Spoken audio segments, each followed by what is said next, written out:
Hi అండి, ఎలా ఉన్నారు అందరూ? ఈరోజు మన వీడియో వచ్చేసి పూరీ కర్రీ ఎలా చేయాలో చూపించబోతున్నాను. నేను చెప్పినట్టు ఇలా ఒక్కసారి ట్రై చేయండి. పర్ఫెక్ట్గా హోటల్ స్టైల్లో ఎలా చేయాలో అలా వస్తుంది. ఎలా చేయాలో చూసేద్దాం, వచ్చేయండి. ముందుగా ఒక ప్యాన్లో ఆయిల్ వేసుకుని తాలింపు దినుసులు వేసుకుని కట్ చేసి పెట్టుకున్న ఉల్లిపాయ పచ్చిమిర్చి వేసి కొంచెం పసుపు, ఉప్పు, అలాగే కరివేపాకు కూడా వేసుకుని ఉల్లిపాయలని కొద్దిసేపు మగ్గించుకోండి.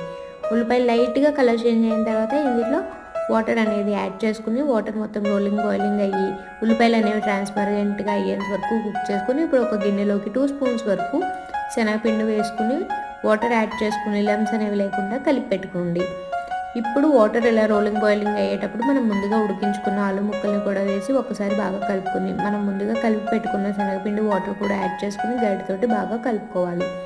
లేదంటే లమ్స్ అనేవి ఫామ్ అయిపోతాయి. లాస్ట్లో కొత్తిమీరతో గార్నిష్ చేసుకుంటే ఎంతో టేస్టీగా ఉండే పూరీ కర్రీ అనేది రెడీ. మీరు కూడా ఇలా ట్రై చేయండి. అంతే video. Bye bye. Thank you for watching. Please like, share.